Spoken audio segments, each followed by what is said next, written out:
Well, I'm here today to discuss with fellow leaders our request for a short extension of Article 50 to the end of June.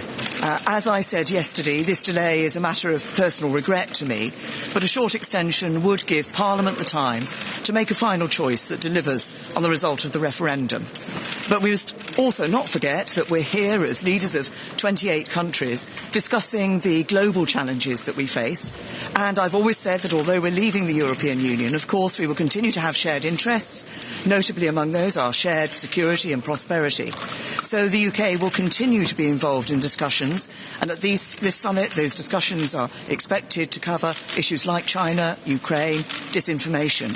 And we'll continue to want to work with the EU on issues of shared interest when we leave. If your deal fails and if you will not ask for a long extension, are you preparing to leave the country out of the EU without a deal a week tomorrow? What is important is that Parliament delivers on the result of the referendum and that we deliver Brexit for the British people. I sincerely hope that we can do that with a deal. I'm still working on ensuring that Parliament can agree a deal so that we can leave in an orderly way. What matters is that we deliver on the vote of the British people. But if Thank it you. fails, Prime Minister, if it fails, what matters is that we recognise that Brexit is the decision of the British people. We need to deliver on that. We're nearly 3 years on from the original vote. It is now the time for Parliament to decide. A short extension gives us that opportunity to decide leave the European Union, to deliver on that result of that referendum, and I sincerely hope that will be with a negotiated deal. Is this your last question, Prime Minister? Will you accept no deal, Prime Minister? Would it be your fault if you leave with no deal, Prime Minister?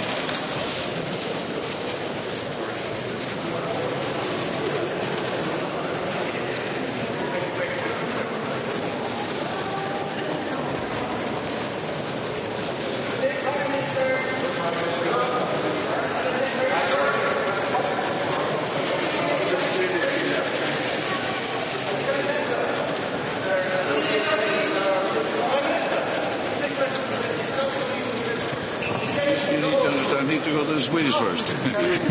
Till Bryssel, statsminister. Hejsan, då har jag precis träffat Europeiska rådets ordförande Donald Tusk. Och naturligtvis är det så att vi har många viktiga frågor på dagordningen här. Det är jobb, det är tillväxt, det är Kina, klimat naturligtvis, men mycket överskuggas av frågan om Brexit. Och det har vi diskuterat och det verkar som att det finns en samsyn kring, och den delar vi, att den förfrågan om att Europeiska rådet skulle godkänna då det så kallade Strasbourg-avtalet, att det är vi positiva till. Frågan om eventuell förlängning, den får avgöras av också om det brittiska underhuset är beredd att rösta ja eller röstar ja till ett avtal. Så ni kan inte ge något besked idag? Vi vill se ett ja. Vi vill naturligtvis se att underhuset röstar ja till avtalet med den här förstärkningen nu som då britterna själva har begärt. Att Europeiska rådet ska godkänna den så kallade Strasbourg-överenskommelsen. Det är vi beredda att göra. Men då förutsätter vi också att underhuset godkänner avtalet. Men vad tjänar det till att låta den här processen pågå på det här sättet? Kanske ytterligare 3 månader, kanske längre? Britterna har begärt utträde efter 29 mars här nu, och då innebär det att vi försöker in i det längsta naturligtvis. Det här är viktigt för Europa, det är viktigt för Sveriges medborgare att vi får ett ordnat utträde.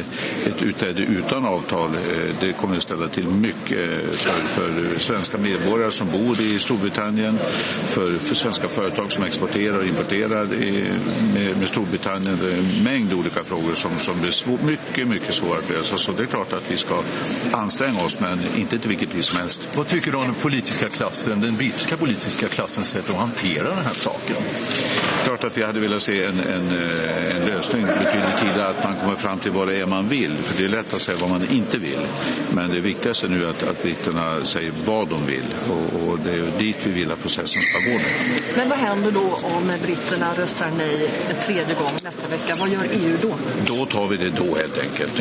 Ett steg i taget här nu. Nu har vi accepterat att godkänna Strasbourg-överenskommelsen, och så vill vi då att underhuset nu svarar ja på att de accepterar avtalet med det tillägget då. Sen skulle det inte bli så, då får vi ta det då. Tror du att en majoritet av EUs ledare vill få igenom det här nu? Ja, de förslag som ligger nu på bordet, ja, det är min bedömning att det är de flesta som vill göra det, ja. Skulle du säga att EU håller på att tappa tålamodet med britterna? Är det fel att säga så? Det viktigaste är att få till ett ordnat utträde, att verkligen anstränga oss för att göra det. Men det finns ju naturligtvis gränser. Vi har ett utträdesavtal som är förhandlat och klart. Det går inte att ändra på. Det vi kan göra det är då att acceptera den här Strasbourg-överenskommelsen och säga att den stödjer vi. Och man kan ju någonting på den politiska resolutionen som syftar till framåtlutande, så att säga, vilken relation vi ska ha i framtiden. Men avtalet ligger där det ligger, och det är det som ytterst underhuset måste rösta om. Vill Sverige stötta en längre utsättelse hvis Theresa May inte får igenom sina avtal i underhuset? Om det är så, återigen, frågan om det skulle bli ett nej i underhuset, då får vi ta det då. Då tar vi den diskussionen då. Just nu är ju frågan om 2 datum, den 22 maj eller den 30 juni. Och det menar vi att det är viktigt att stå upp för datum som gör att Europaparlamentet alltid fungerar. Vi kan inte försätta oss i en situation som kan komma att innebära att Europaparlamentet inte fungerar, och det talar för att det är den 22 maj som är det datumet. Men om du ska rösta igen nästa vecka, vad är det som tyder på att de skulle godkänna det här avtalet när de redan har sagt nej 2 gånger och så sent som förra veckan? Nej, det kan man alltid spekulera i, men den förändring som den brittiska premiärministern har begärt till oss, det är att vi ska säga ja till Strasbourg-överenskommelsen. Och då säger vi då gör vi det. Och sen huruvida det räcker i det brittiska underhuset, det kan inte vi avgöra, men det vi säger, en eventuell förlängning, det måste villkoras med att då har underhuset sagt ja till utträdesavtalet. Och vad vill du höra från Theresa May idag när ni träffar henne? En gång till. Vad vill du höra från Theresa May idag på mötet? Ja, hon har gett uttryck för vad hon vill av oss. Jag vill höra att hon då tänker ta det till underhuset för en omröstning. Och sen sannolikheten för att det går igenom, det kan jag ju inte gissa mig till. Men det vi hoppas på, det är och har varit ett ordnat utträde. Om det här är vägen till ett sådant utträde så är det bra. Are you ready to offer Theresa May a delay on Brexit? She's asked us to agree upon the Strasbourg agreement, so to speak, that the European Council agrees and support the Strasbourg agreement, and we are ready to do that. An extension would also depend upon the voting in the House of Commons, because we believe it's very important that the House of Commons actually agrees upon the agreement that we have, and then we can talk extension. So there's no delay. Stefan, Theresa May har ju energi. All delegation.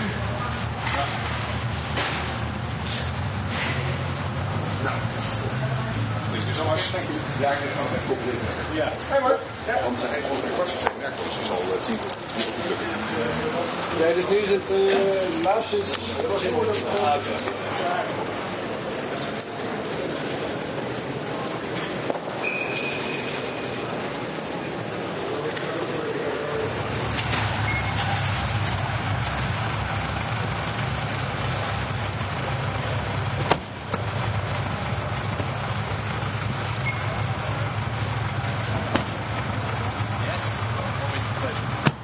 I feel like I'm back at home.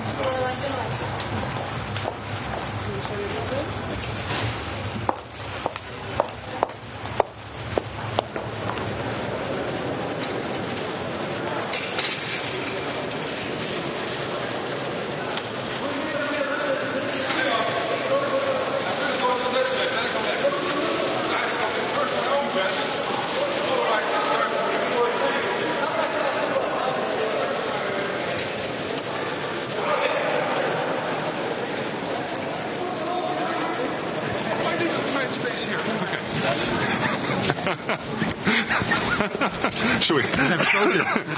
Ja, die lag, die is helemaal weggeduwd. Die lag kan ik even moeilijk plaatsen na die verkiezingen, maar ook met de Brexit. Wat voor een top gaat dit worden? Nou, die lach is inderdaad totaal niet gerechtvaardigd als je bedenkt wat er vandaag weer op de agenda staat. Ja. Maar ik moest even lachen omdat jullie allemaal achter dit lullige koordje zijn geduwd. Ja, precies. Maar wat verwacht u vandaag? Moeten er echte besluiten genomen worden? Er ligt een brief van Theresa May. Dus het Brexit-proces gaat weer de volgende stap in. Er ligt een brief. Wat nu heel belangrijk is dat het Verenigd Koninkrijk, het parlement gaat besluiten. Ja, oké, we gaan nu alsnog akkoord. Hopelijk gebeurt dat volgende week. En dan zegt die brief, dan heb ik ook een uitstel nodig. Omdat dat gewoon tijd vraagt om te implementeren, juridisch en anderszins. En dat kan ze krijgen? Ja, ik denk dat daar op zichzelf het signaal van zal zijn dat ze in principe daartoe bereid zijn. Maar dat vooral gezegd zal worden, ja, allemaal conditioneel natuurlijk aan het lock, stock en barrel volledig, zonder verdere onderhandelingen, overnemen van wat er ligt. Maar dan is het midden volgende week, dan is die deal voor de derde keer verworpen. En dan is het een paar dagen voor 29 maart. Wat gaat er dan gebeuren? Ja, dan zetten we weer een volgende stap. Ja. En kunt u daar nu niet al op voorzitten? Nee, ik denk dat we dat absoluut niet zouden moeten doen. Ik kan niet garanderen dat andere collega's dat misschien wel willen. Maar ik zou in ieder geval op dit moment willen zeggen, laten we vooral ons nu concentreren op deze brief en deze stap. En een situatie waar het Britse parlement het opnieuw zou kunnen afwijzen. Ja, never contemplate defeat.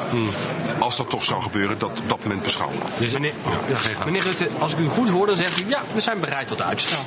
Nou, dat is te ruimhartig, omdat ik de druk vooral op het Britse parlement wil leggen. Dus het Britse parlement moet weten, als jullie volledig, met alles wat er nu ligt, akkoord zouden gaan met die withdrawal agreement, dus dat uittreedakkoord en de politieke verklaring, een hele gedoe.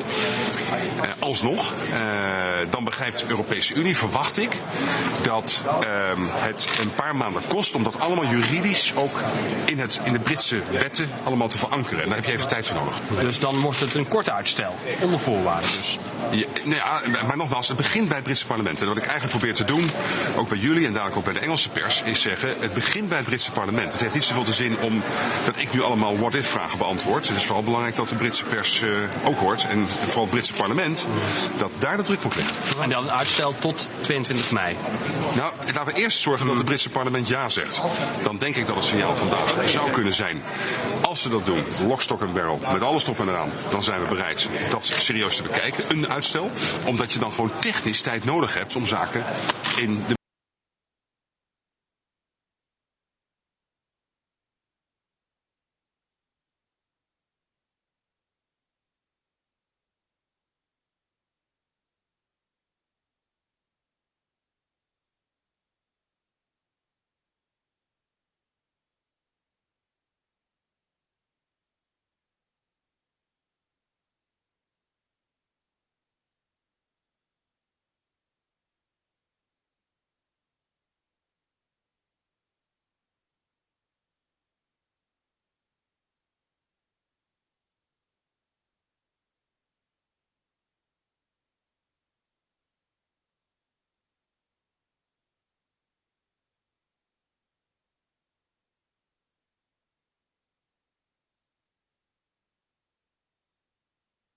Muutoksessa ollaan saatu näitä Suomen tavoitteita nyt sinne läpi, eli puhutaan jo hiilineutraalisuudesta ja tehdään 2020 vuoteen saakka tai mennessä sitten suunnitelma siihen, miten tuohon päästään. Suomen puheenjohtajakaudelle tärkeitä asioita. Kiinasta puhutaan, informaatiovaikuttamisesta, mutta varmaan tämä julkinen huomio on nyt sitten tässä Brexit-asiassa. Komission mielestä on oikeudellisia ongelmia, joissa lisäaikaa annetaan sinne.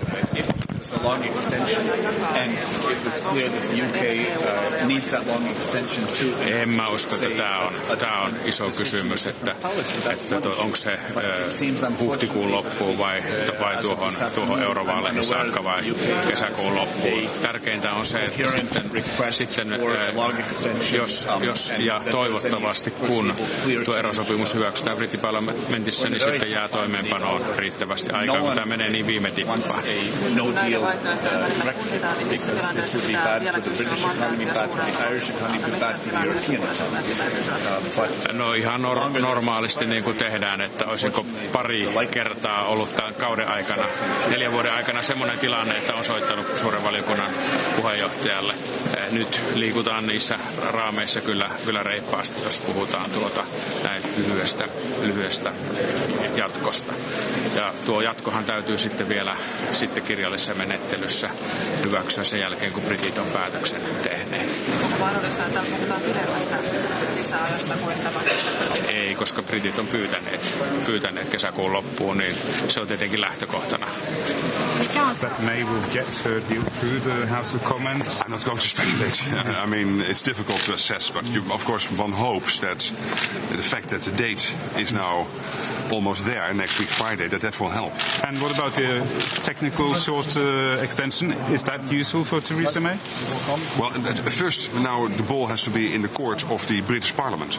They first have to say yes, and I think the signal of today might be that if the British Parliament would say yes, lock, stock and barrel to everything on the table, that then Europe understands that technically you need time to implement everything in laws and other legal stuff. Do you think a longer extension would be better? Over here for Sky News. Just tell us what the hypothetical is, because surely that is what everyone wants to know. If she doesn't get the deal passed next week, then a long extension, that's something you're going to have to discuss. I don't think I'm helping anyone here or in London by speculating.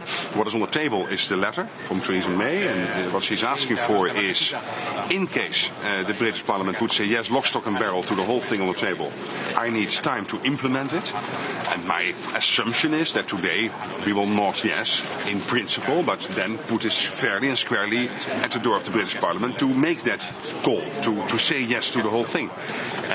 In the what-if scenario that they would say no again, I'm not going to speculate. I mean, I don't help the process. But all of you leaders owe your public and the British public an answer on that one now, because we're 8 days away.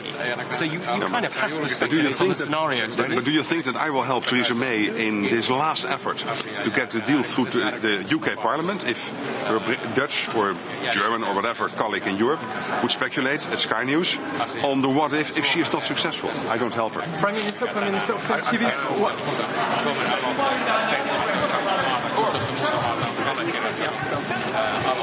be prepared to sanction a longer delay of Article 50 if that meant avoiding a no-deal Brexit? Well, this is a hypothetical question in a hypothetical situation. It's all hypothetical at the moment. Yes. No. But we still need answers. There is one reality now, which is a letter by Theresa May asking for an extension if the British Parliament would vote yes next week to the deal.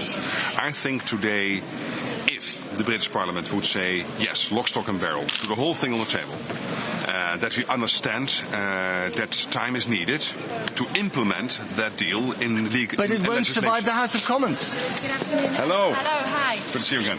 You too. A couple of weeks ago, you told us the UK couldn't keep going round and round in circles, but the Prime Minister is now making a clear request. Will you accept it?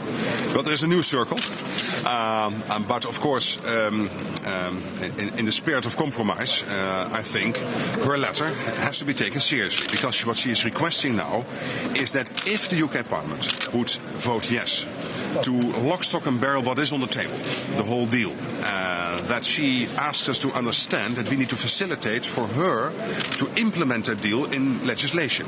My assumption is that today my colleagues will say not yes in principle, but then will put this fairly and squarely again at the door of the British Parliament, because it is then for them to say yes to the whole thing. And if they say no, I know it's hypothetical, but would you, with the choice of no deal or a long extension, know which way you would No, and I completely understand that question, but given the fact that it is now Thursday and next week Friday is Brexit day, I don't think it's helpful when I start to speculate what happens in a if-no situation next week. Obviously, we then have to assess the situation again. But I do hope that the British Parliament will, including the two mutually legally binding documents which have been brought on the table in Strasbourg a couple of weeks ago, added to the withdrawal agreement and the political declaration, that whole package on the table is now enough to say yes. And do you and your EU leaders still see Theresa May as the person who can deliver this? Because I know, over the last few years you have become, even as a friend of the UK, frustrated with how this has gone. Yes, but I never got frustrated with Theresa May. I have the highest respect for her, and her tenacity is enormous. But she is working in an extremely difficult situation. She is Prime Minister. I try as a colleague to put myself in her shoes. And I'm absolutely not sure that I can fill those shoes, because what she is up to is almost unhuman, to fight so many people and to make sure that the United Kingdom is not going over the cliff next week on Friday. And I know that she passionately wants to avoid that. The deal on the table, given all the red lines, is the only option. And I think the two mutually binding declarations put up in Strasbourg should help now, including the advice by the Attorney General, for people to understand that if we would not negotiate in good faith, that then clearly there's a possibility for the UK to unilaterally, in that specific situation, to stop the backstop. But you even said to her, compared to her to a Monty Python character who had lost all their limbs. Can the EU trust a character that doesn't have any control of but that is not because she intentionally walked into that particular Monty Python scene. It is because when you look at the whole situation, I can only, with the highest admiration and astonishment, look how she is doing this. And I think the United Kingdom is better off for Theresa May being your Prime Minister. It's not her problem, it's her problem, but not her mistake that we are where we are. It's because too many people have so far played party politics on this issue. And my hope is that, of course, the UK Parliament next week will do the sensible thing and vote yes. She's clearly blamed Parliament. Do you think that's with her? That's internal politics. I should not comment on that. But my admiration for Theresa is undiminished. Prime Minister, is this a British crisis or a European crisis? We are now so much part of the bubble that it's difficult. You are the journalist. You have to tell me.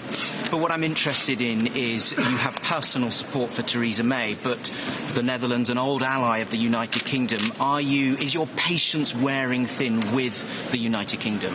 Well, even if it was not, next week Friday is Brexit Day. And we are not close now to a solution. And I very much hope that her letter asking Europe to grant an extension, if she is able to get the whole thing through Parliament, that we are able to, today to not, in principle, yes to that idea, but then putting this whole thing back at the door of the British Parliament, the House of Commons, and say, okay, but now it's up to you to, including the two Strasbourg mutually legally binding declarations, to now vote yes on the whole deal. And Theresa May essentially yesterday said, it's my deal or it's no deal. What would no deal mean for the UK and for the Netherlands? For the UK, I think it's catastrophic. You already can see it. Your economic growth, the way the country is now seen in the world. I've seen today a poll on BBC website that I believe 80 or 90% of people in the UK feel that you've got now a diminished country in the eyes of the rest of the world. And that, of course, will accelerate to 100% next Friday if there is a hard Brexit. Prime Minister, thank you. Thank you. Do you need any guarantees from Theresa May that she gets this? It's the last extension. No, I mean, it's obviously the last extension because next Friday is the Brexit date. So if Parliament says no, then we have assessed the situation again. But this extension she asks for in the context of this deal being put to the UK Parliament again, and the hope, of course, that they will vote yes. And then we understand that you need for legal reasons to implement it. I really have to go.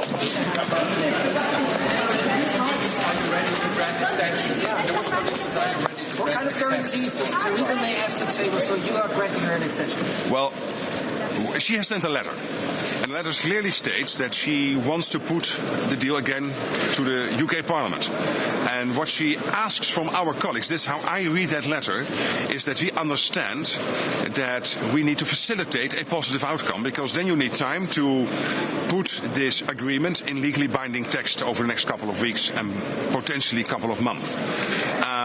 So I think today what our colleagues will do is my guesstimate at the moment, is that we will nod yes to the idea that if the UK Parliament would vote yes, lock, stock and barrel, to the whole deal on the table, including the two legally binding, mutually binding declarations from Strasbourg, covering a lot of sensitivities and worries inside the UK Parliament. If the UK Parliament would vote lock, stock and barrel yes to that whole deal, that we are willing to grant an extension. But having said that, will mean at the same time that this whole thing is now back at the door of the British Parliament, of the House of Commons, and there the decision then has to be taken. What Well, I mean, I think everyone is impatient, but we are now in a situation 8 days before Brexit, I think our personal psychology and how we feel should not be part of it at this moment. We have to keep our heads cool and stay cool-headed in the next 8 days. What are the meeting next month? Would you give her the extension until Parliament voted yes? And also, would you give her the intention until the 30th of June with the elections coming up? Well, first of all, the extension is only necessary if Parliament votes yes, because if Parliament votes no, there is nothing to be put to Parliament to move a political declaration into a legally binding text. So this is how I understand her letter. Of course, I will ask her tonight whether I understand correctly, but that's what, for my calls with her, that is my impression of what she wants, and I understand that. Of course, then there is the if and then question if Parliament would vote no, and I don't help her by going into that speculation. Okay, thank you so much. Thank you.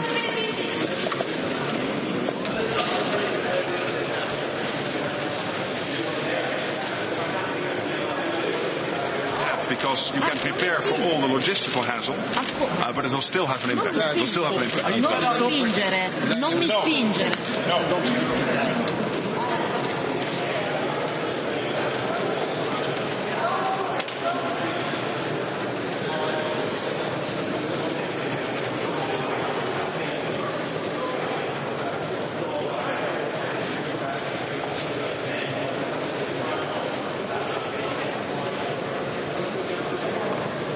Happy, I'm not sure.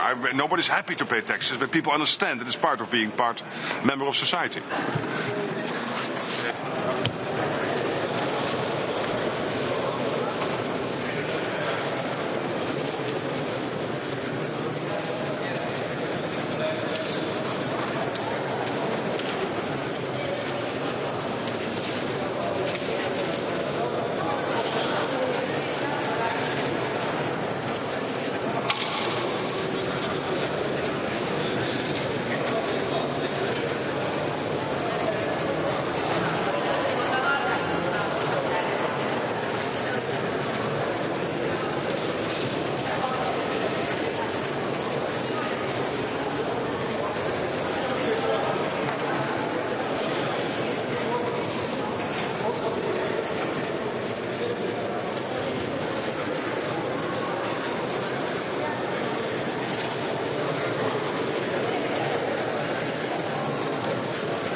like I'm back at home.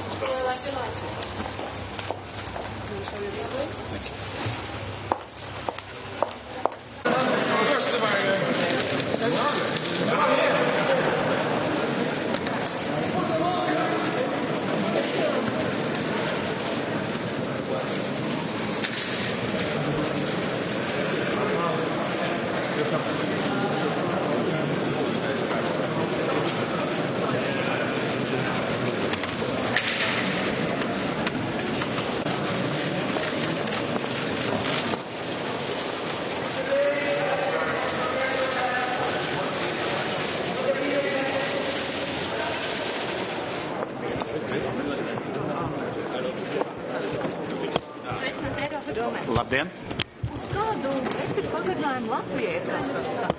Nu, kas Latvijai interesē? Latvijai interesē, ka Eiropa paliek vienota. Latvijai interesē labas attiecības ar Lielbritāniju arī nākotnē, un Latvijai neinteresē haotisks process. Tātad, ja Lielbritānija būtu gatava pieņemt jau izstrādāto vienošanās, tad tas būtu loģiski, ka mēs piekrist kaut kādām pagarinājumam, lai viņš šo vienošanās varētu arī ieviest dabā.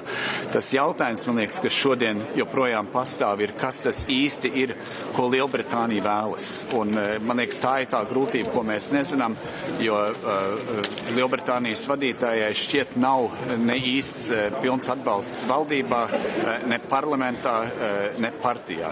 Tā tad ļoti grūta situācija mums visiem. Bet tas ir īstais pagarinājums, tāpēc 23. maijam vai līdz 31. Tas pirmā doma būtu drīzāk, ka līdz maija beigām, tātad līdz Eiropas parlamenta vēlēšanām, jo citādi jau iestājās tad juridiskais kāzus, ka ja viņi velk pāri Eiropas parlamenta vēlēšanām, tad pēc likuma viņiem ir arī pašiem jārīko šīs vēlēšanas, kas šajā gaisotnē ļoti grūti iedomājams. Bet tas galvenais ir saprast, vai viņi ir vai nav gatavi izstāties ar vienošanās, kas ir panākta 2 gadu laikā, vai viņiem ir kas cits pēkšņi būs padomā. Un tā grūtība ir, ka viņi paši nav to varējuši līdz šai dienai skaidri formulēt, bet mums laikam paliek tikai 8 dienas līdz tam, ka varētu būt vienkārši cietais Brexits, un tad faktiski visas puses būtu diezgan nelaimīgas. For French TV, yes? Lots of people from your country is happy to pay taxes. Are people in my country happy to pay taxes? I think in all countries, people are happy to pay taxes if they see that they get services. So in our country, it's a give and a take. You pay tax, but you get the services. So people are happy? You have to ask the people. Can we talk about Brexit for a second? Sure, no worries. What happens now? Because clearly Donald Tusk has put a requirement on a meaningful vote in order for there to be an extension. But surely, as 27, you now have to look at hypotheticals. Because the chances are she's not going to get that vote passed. If she doesn't, what happens then? Well, the hypotheticals are very unknown. What interests me and my country, that the 27 stays together. We're not interested in leaving the Union. We're interested in staying together, working together. We've been very united up until today, so it's a big priority to keep us all united. Regarding the UK, if the UK is leaving, we would want that to be an orderly process. So there has been a withdrawal agreement agreed over a 2-year period. I don't see any chance of changing that. So the question is, will the UK accept this agreement, and then it will be an orderly withdrawal?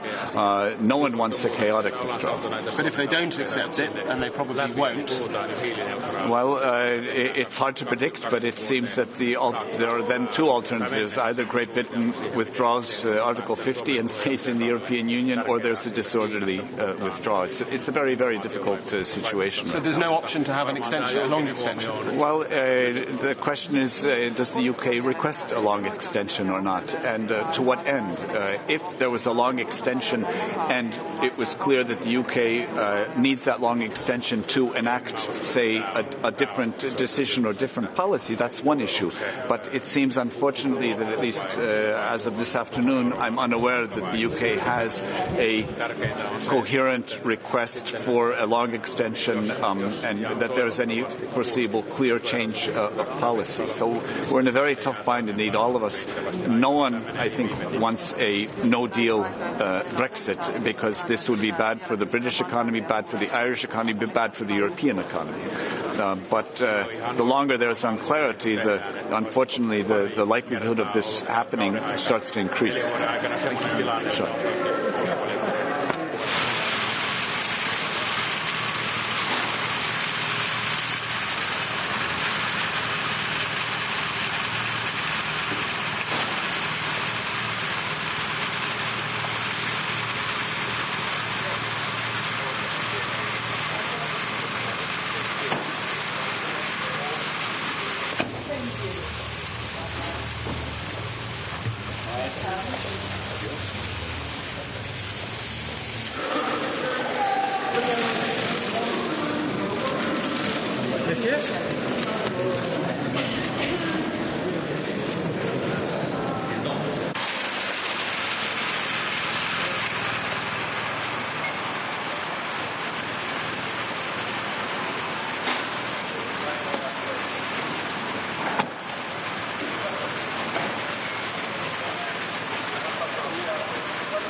Buenos días. ¿Cómo Buenos estáis? días. Hola, presidente. Bueno, lo primero, agradeceros. ¿Si puede ponerse con el micro?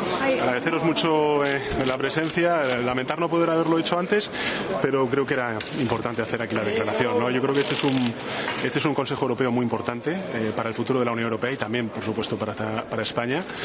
Como sabéis, vamos a debatir sobre la salida del Reino Unido, saber exactamente cuál es la opinión de la primera ministra británica es fundamental para saber si finalmente le damos una prórroga o no le damos una prórroga en relación con el acuerdo y su votación en el Parlamento británico, pero también hay otros temas que nos importan y nos interesan como Gobierno de España.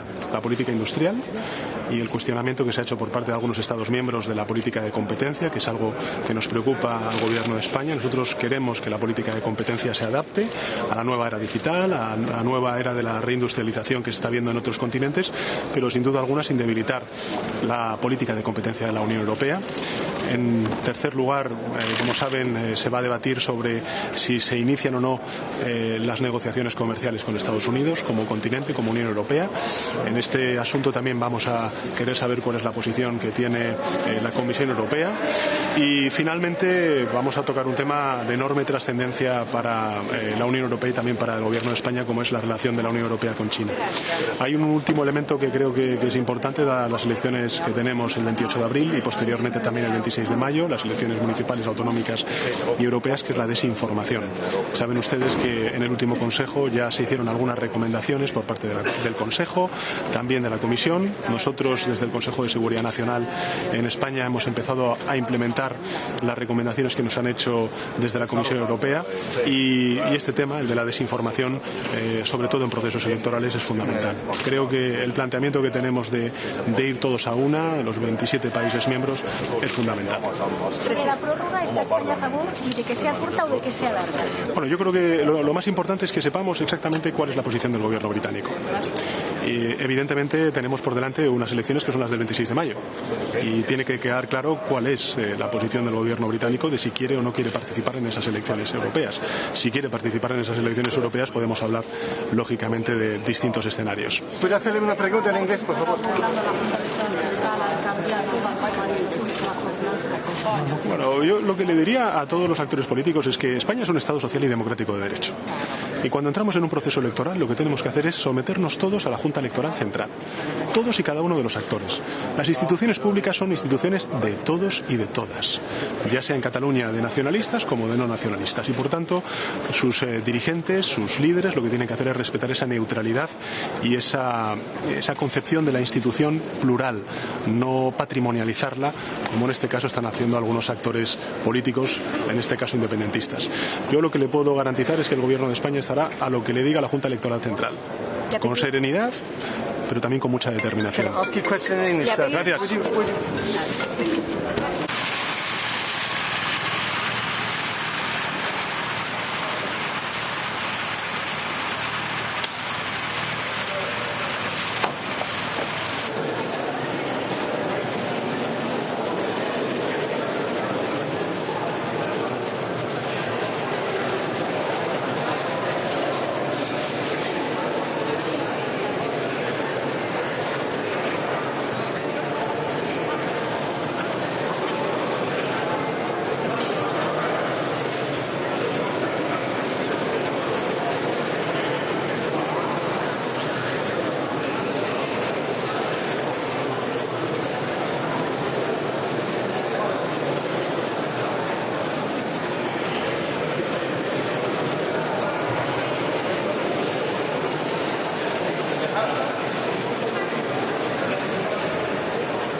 afternoon.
Ja, meine Damen und Herren, wir haben unseren regulären Frühjahrsrat, auf dem wir diesmal natürlich zuerst auch die Diskussion haben über den Austritt Großbritanniens.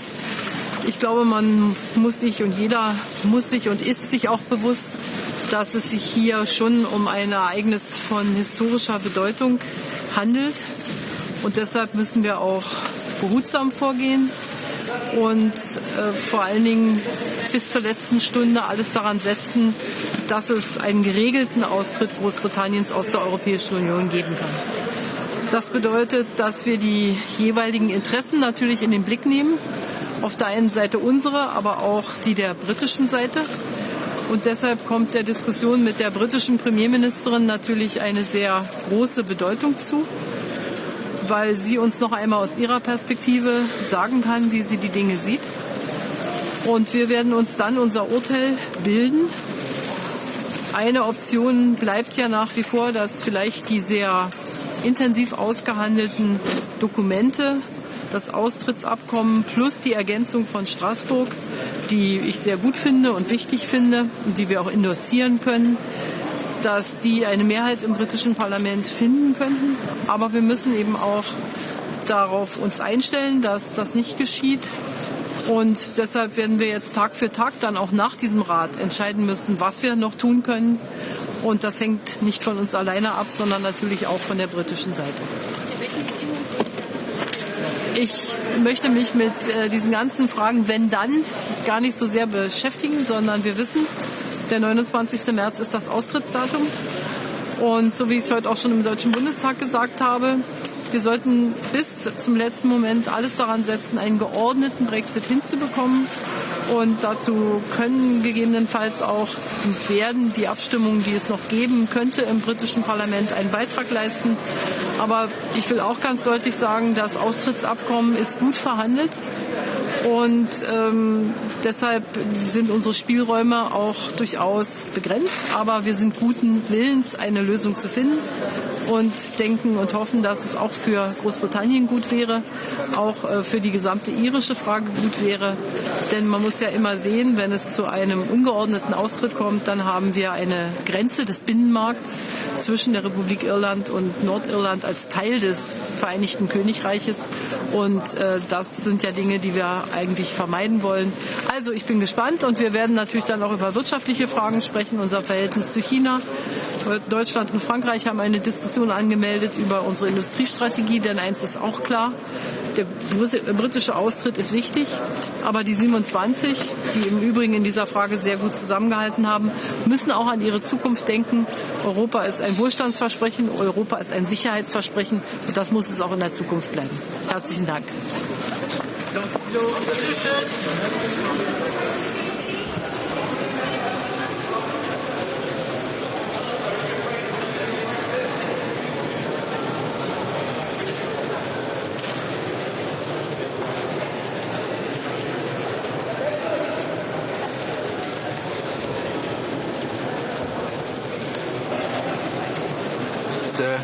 I'm in the waiting room waiting for Godot, you know, and Godot is never coming. I said that already, and it's really the fact. You're getting fed up.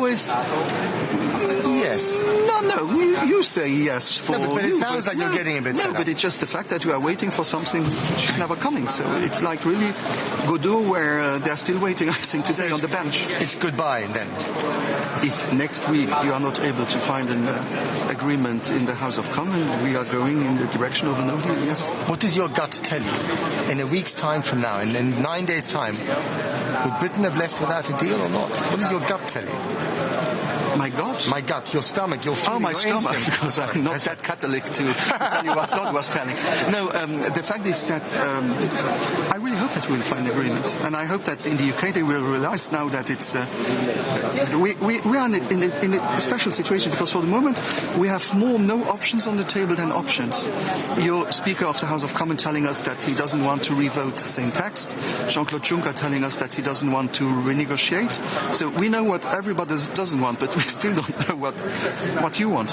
What do you want? I want you to stay in my family. That would be my biggest wish. That you have a new referendum and that you will be, and electors will be really informed about the situation. That can only happen with a long extension. That could only happen if you have a vote in Parliament, not like last week where you say that you don't want a second referendum, to have a vote now in the House of Commons, also in the next days, telling us that you are ready to have a second vote. If you have that, then we can discuss about Are you other now things. egging us on to have a second vote? If you do second vote, that would be the best thing, but for sure, then you will have to participate also for European elections. Prime Minister, am I detecting a little bit of disappointment with Jean-Claude Juncker that he's saying... Am I detecting a little bit of disappointment with Jean-Claude Juncker that he's saying no to reopening the negotiations? We're in the souk. It's not the marketplace where we start again to negotiate and to negotiate. So we did the negotiations. They agreed. It's not unilateral. The UK agreed on the negotiations we had with them. And a positive outcome is in the interest of all, but... time is ticking, and the 29th of March was not my date. It's also yours. I'm sorry to say yours. You are British. Yes. So it was your date, yes. Are you completely fed up with Theresa May? No, I think that she did the best she was able to. She was tough. She was not always easy. She did really the best, and I hope that the House of Commons will also respect the energy, the patience that she put really to find an agreement in the interest of all of us. Can I ask you about your jacket? Yes. Does this show that you can be a proud Luxembourgeois and still be a proud European?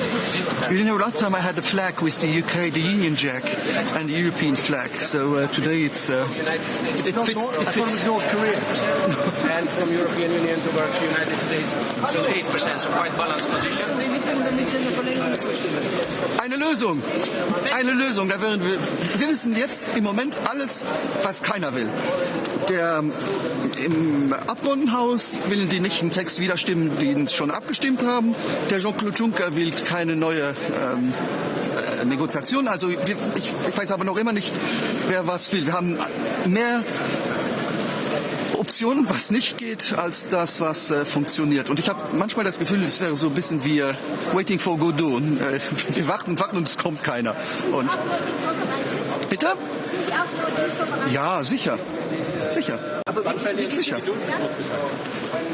Nie. Geduld verliert man nie in einer Familie. Aber wie gesagt, Sie haben ja den 29. März angegeben. Wir nicht. Das ist ein Datum, das aus Großbritannien gekommen ist. Ich kann es mir, also für mich wirklich, es soll auf jeden Fall keine Verschiebung geben bis nach den Europawahlen. Das wäre katastrophal. Wir müssen vor den Europawahlen Klarheit haben und die Briten raus. Oder also den Deal unterschrieben haben. Es geht nicht nach den Europawahlen. Ich will nicht, dass es es gibt nicht verschiedene Interpretationen, ob es geht oder nicht geht. Wir sollen damit überhaupt nicht anfangen. Vor den Europawahlen sollen die raus. Oder die sagen uns, wir machen ein zweites Referendum und dann machen...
Bonjour. Herr Bitten, haut Theresa May eng Extension bis 30. Juni net afro fir wat. Well Europawahlen 26. Mai. Dat hieschen 23. Bist du as der Katze goen. Bis den 23 Verich hat wat zu London, die noch een Zeche setzen, dass awer och en Deal machen an dat wir dann eben Konzessionkeit machen, dass dann eben eng Verlängerung kind kommen bis in Europa, weil wir können net an Europawahle goen und nicht zu wissen, dat nach Großbritannien weiter geschieht.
que vous êtes en faveur d'une prolongation? Écoutez, nous allons donc commencer un Conseil européen à un moment extrêmement important pour évidemment notre projet, avec d'abord une discussion sur le Brexit. La Première ministre Theresa May a demandé, en cas de vote positif du Parlement britannique, une prolongation purement technique. Nous allons en discuter, mais je suis évidemment tout à fait ouvert à ce qu'il y ait une prolongation technique qui doit être la plus courte possible en cas de vote positif. Ensuite, il nous faut être clair vis-à-vis de nous-mêmes, de nos amis britanniques et de nos peuples. La première chose, l'accord de retrait, ça fait 2 ans que nous le négocions. Il ne peut pas être renégocié. La deuxième chose, c'est qu'en cas de vote négatif britannique, nous irions vers un no deal. Nous le savons tous. Et c'est absolument essentiel d'être clair dans ces jours et dans ces moments. Parce qu'il en va du bon fonctionnement de l'Union européenne. Nous ne pouvons pas avoir des prolongations, je dirais, excessives qui viendraient entacher notre capacité à décider et à agir. Nous devons respecter le choix du peuple britannique. Et nous devons aussi préparer la relation future à laquelle nous tenons et qui est importante, qu'il s'agisse de la relation entre les Britanniques et l'Europe comme entre les Britanniques et les Français. Au-delà de ces discussions, nous aurons ce soir une discussion très importante sur la Chine. Et je me félicite de ce réveil européen. Depuis le début de mon mandat, j'appelle à ce qu'il y ait véritablement une prise de conscience et la défense d'une souveraineté européenne. Je dirais enfin, sur des sujets aussi importants que la Chine, nous l'avons. Le texte de la Commission européenne est à cet égard un très bon texte qui, je crois, dit beaucoup des enjeux et de tout ce qui est aujourd'hui à attendre et à faire avec la Chine ou vis-à-vis de la Chine. Nous aurons cette discussion ce soir. J'y attache beaucoup d'importance. Nous avons ensemble à faire en matière de climat, en matière de multilatéralisme, mais nous avons aussi des intérêts européens à protéger. Et puis nous aurons demain matin, là aussi, une discussion importante sur la souveraineté européenne. Avoir une politique de commerce beaucoup plus juste et, je dirais, beaucoup plus efficace, avec le principe de réciprocité en matière d'ouverture de nos marchés publics. Là aussi, nous avons trop attendu sur ce point. Et puis réformer notre politique de concurrence pour l'adapter à cette mondialisation. Donc vous voyez, c'est aussi un conseil qui va nous permettre de parler du futur, de parler de l'Europe dans le monde, ce qui est un sujet essentiel. Vous avez changé de position, Monsieur le Président, sur le report, puisque vous disiez il y a quelques mois que Londres pourrait enjamber les élections européennes. Ça n'est plus le cas. Nous aurons à discuter de la date de ce report. Et j'attends de voir aussi ce que Michel Barnier, comme Donald Tusk et l'ensemble des services juridiques nous diront. Et donc, je dis simplement que s'il y avait un report, il ne peut être que technique. Mais nous ne pouvons pas avoir une situation où, de manière durable, sans visibilité, sans projet, sans majorité politique, nous serions amenés à prolonger la situation actuelle. Mais nous sommes obligés de nous adapter à ce qui est une crise politique britannique. À partir du moment où les Britanniques ne dégagent aucune majorité positive sur aucun projet, il serait irresponsable de notre part de dire qu'on accorde des prolongations autres que purement techniques, sans savoir ce qu'ils veulent en faire. Pas de prolongation pour renégocier un accord de retrait. Cela fait 2 ans que nous le renégocions. Pas de prolongation s'il n'y a pas une majorité claire pour donner un mandat sur la relation future. Et donc il faudrait un changement politique profond pour qu'il y ait autre chose qu'une prolongation technique. De quel type ? Mais il appartient aux Britanniques de nous le dire. Nous ne pouvons décider qu'à partir de ce qui nous est donné. Mais je crois que cette clarté, c'est aussi celle, au moment où nous nous parlons, qui s'impose, compte tenu de la situation qui est la nôtre, à la fois pour respecter le vote des Britanniques et pour protéger le projet européen et aussi l'intérêt de tous les autres Européens.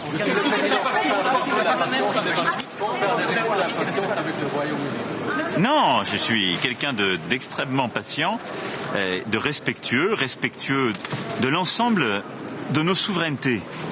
Et je pense qu'il est très important dans ce moment-là de montrer que les dirigeants européens respectent et entendent le choix des peuples quand ils s'expriment et défendent l'intérêt de leur peuple tout au long du projet. Voilà. Donc je pense qu'il nous faut être cohérents. On ne peut pas faire comme si les Britanniques, il y a maintenant près de 3 ans, n'avaient pas voté non, n'avaient pas voté en faveur du Brexit. Ce serait irresponsable et irrespectueux à l'égard de la souveraineté britannique.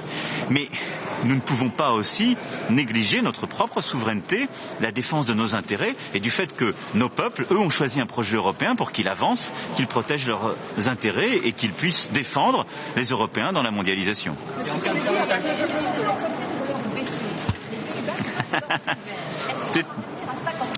C'est un débat qui va se poursuivre.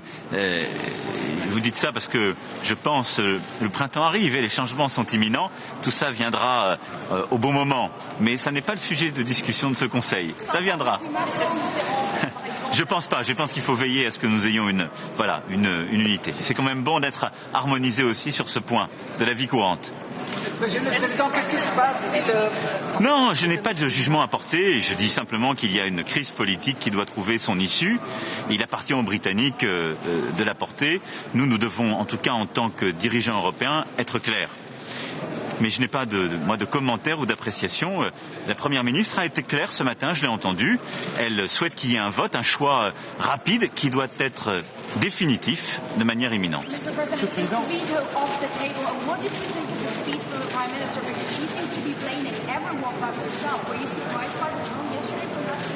Look, I'm not here to comment any other political system. I'm just here to say we do respect the vote of British people.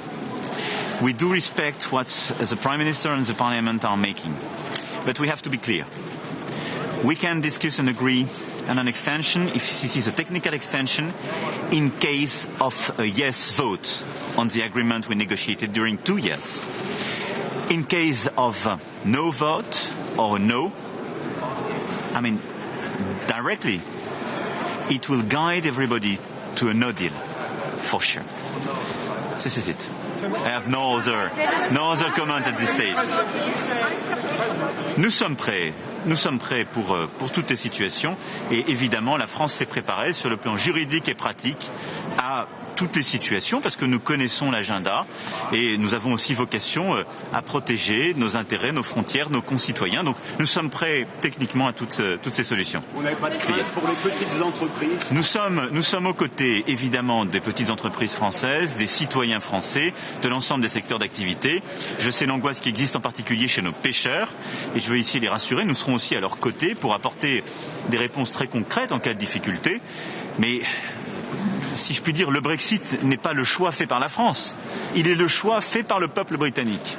Nous pouvons le déplorer, le commenter, mais nous avons eu le temps de nous préparer, nous nous sommes préparés, juridiquement, techniquement. Nous sommes là, l'État français sera aux côtés de ses entreprises, de ses concitoyens. Nous sommes aussi très attachés aux Européens et en particulier aux Britanniques qui vivent en France. Et donc nous avons pris toutes les dispositions pour que les choses soient prêtes. Il y a maintenant une part d'inconnu, c'est ce que les Britanniques seront capables de décider dans les prochains jours et prochaines semaines. Mais nous devons être clairs avec nous-mêmes en tant que Français et au niveau européen pour faire en sorte, là aussi, que le projet européen puisse se poursuivre et que l'Europe soit forte. Je vous remercie. Merci à vous.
would say that the time is up. It's time for decision. Because we are concerned what the European Union's future will be, not only the UK. What is it?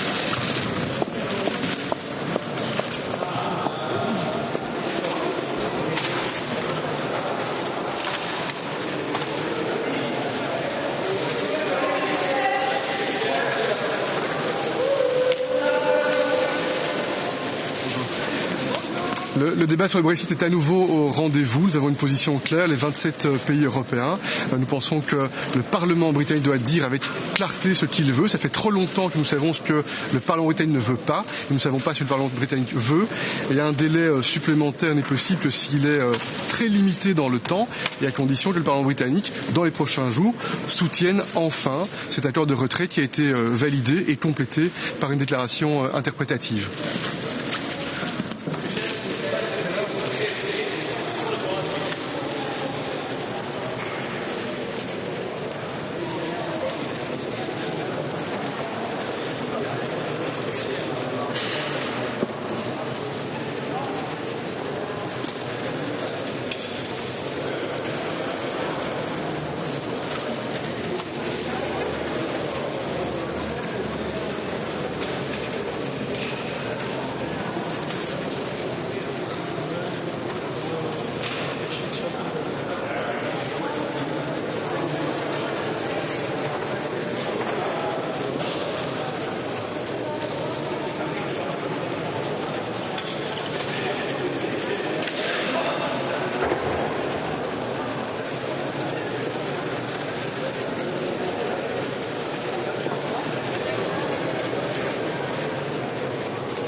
Dzień dobry.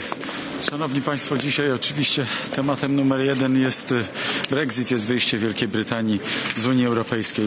Ja dzisiaj rano rozmawiałem z panią premier May. Wiemy, jaka jest sytuacja. Sytuacja jest bardzo trudna w parlamencie brytyjskim i nie ma co tej sytuacji zaostrzać. Nie ma co podnosić jeszcze tej temperatury i zmniejszać prawdopodobieństwo tego, że parlament brytyjski w końcu wypracuje formułę, która będzie dla nich akceptowalna. Stawianie jakichś dodatkowych warunków, tak jak to robią teraz niektórzy, zmniejsza prawdopodobieństwo uzgodnienia na poziomie brytyjskim tego, co jest dobrą umową wyjścia wynegocjowaną przez Michela Barniera, również naszą zgodą w końcówce zeszłego roku. Więc my podkreślamy to, że teraz warto dać Wielkiej Brytanii szansę na wypracowanie wewnętrznego kompromisu i o te 2 czy 3 miesiące przedłużyć umowę, czy przedłużyć teraz te negocjacje o możliwości wyjścia umownego, a nie bezumownego, ponieważ podkreślamy to, że wyjście bezumowne, czyli tak zwany hard Brexit, będzie bardzo niedobry dla Wielkiej Brytanii, ale będzie też bardzo niedobry dla Unii Europejskiej. I my poprzez nasze stanowisko kompromisowe, zachęcające do kreatywności, do elastyczności podejścia, już uczyniliśmy bardzo wiele, żeby ten kompromis mógł być osiągnięty. Jest jeszcze na pewno potrzeba dalszych tygodni, żeby w Wielkiej Brytanii ukształtowała się odpowiednia większość do przyjęcia tej umowy wyjścia. Już było bliżej na tym ostatnim głosowaniu niż na tym pierwszym głosowaniu, ale to jest oczywiście nie nasza sprawa. Ja mogę podkreślić z całą mocą, że po raz kolejny uzgodniliśmy, że zrobimy wszystko z panią premier May, że nawet w przypadku Brexitu bez umowy, czyli tego twardego wyjścia, polscy obywatele nie ucierpią, a będziemy czynić wszystko, co możliwe, żeby również handel polsko-brytyjski nie ucierpiał i żeby polscy przedsiębiorcy mogli dalej bez przeszkód swoje towary do Wielkiej Brytanii eksportować, bo na tym nam oczywiście bardzo zależy. Jednak podsumowując, chcę podkreślić, że cały czas mam nadzieję na takie wyjście Wielkiej Brytanii, które nie będzie oparte wyłącznie o umowę Światowej Organizacji Handlu, tylko o umowę między Unią Europejską a Wielką Brytanią, a więc takie łagodne, spokojne wyjście Wielkiej Brytanii. I o tym będziemy oczywiście dzisiaj dyskutować i takie stanowisko będę prezentował i również będę przestrzegał przed tymi ryzykownymi apelami, takimi, które bardzo mocno skracają termin do 29 marca, a to już właściwie praktycznie za tydzień, a więc tworzą sytuację ogromnej presji, stawiają pod ścianą Wielką Brytanię. Myślę, że warto kompromisowo dać parę miesięcy miesięcy naszym przyjaciołom Brytyjczykom na wyjście z Unii Europejskiej i to będzie w interesie zarówno z Unii Europejskiej, Polski, jak i Wielkiej Brytanii. Dziękuję bardzo.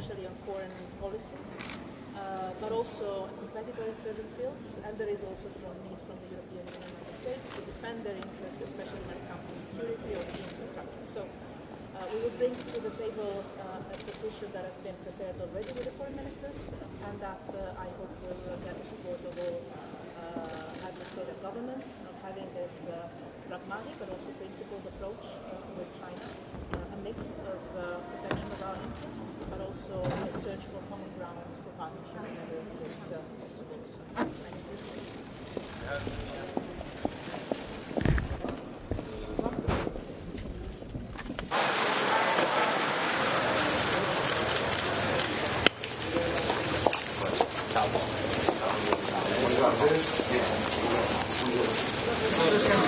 Darf ich noch einmal die Brexit-Frage durchdeklinieren? Was muss Theresa May heute mitbringen, dass sie eine Verlängerung bei einem Aufschub bekommt?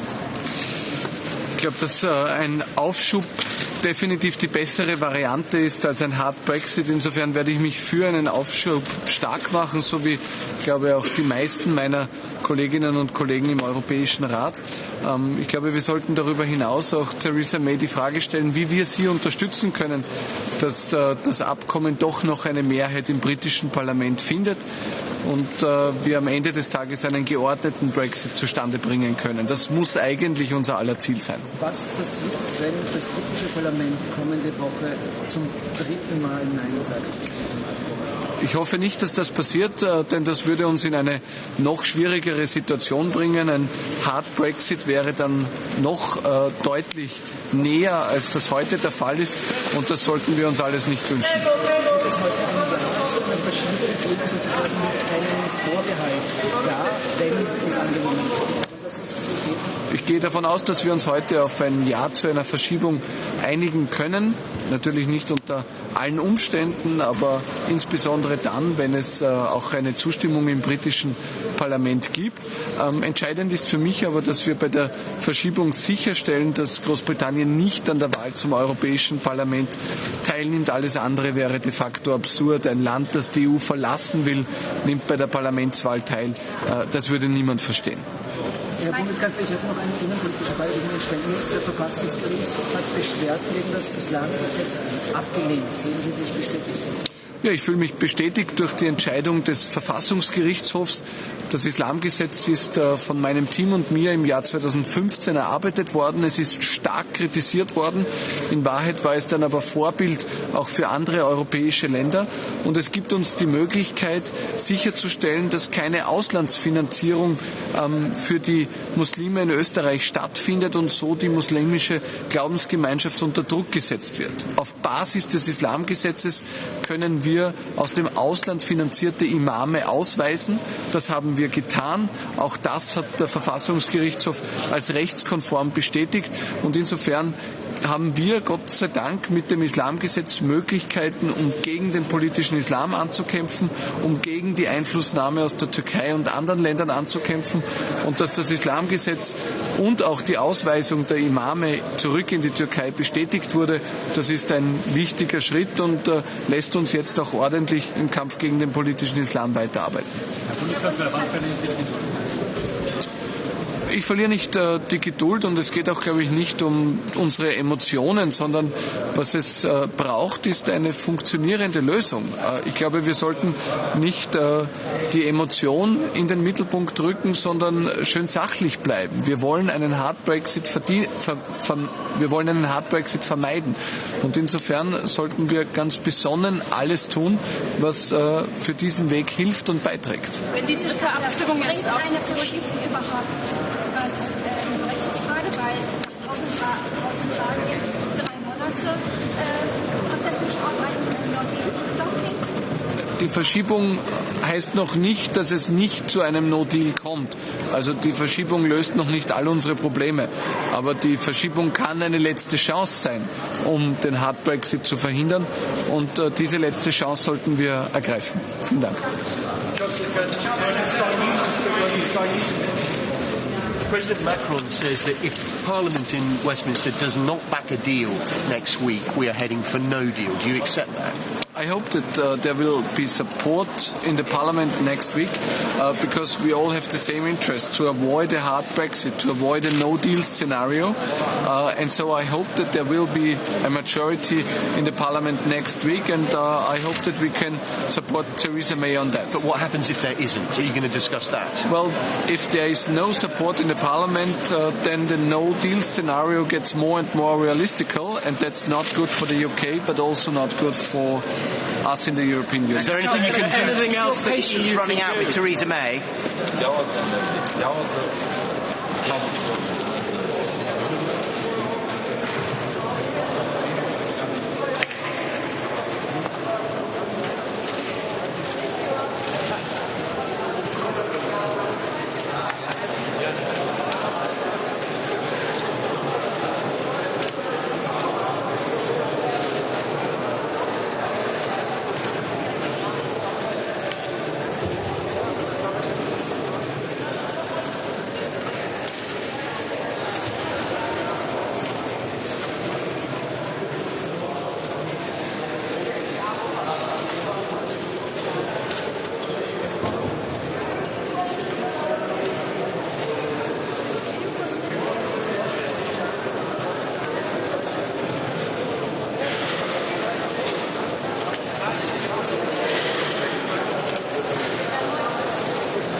challenge-free, right?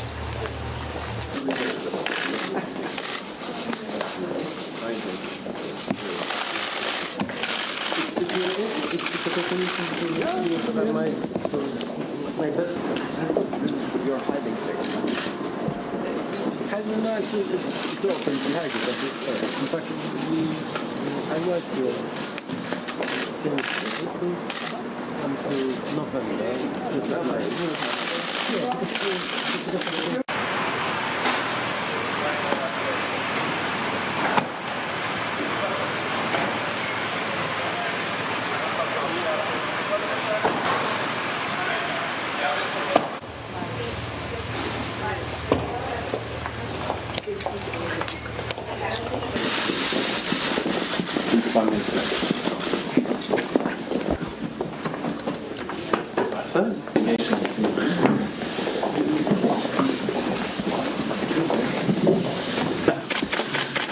Yeah.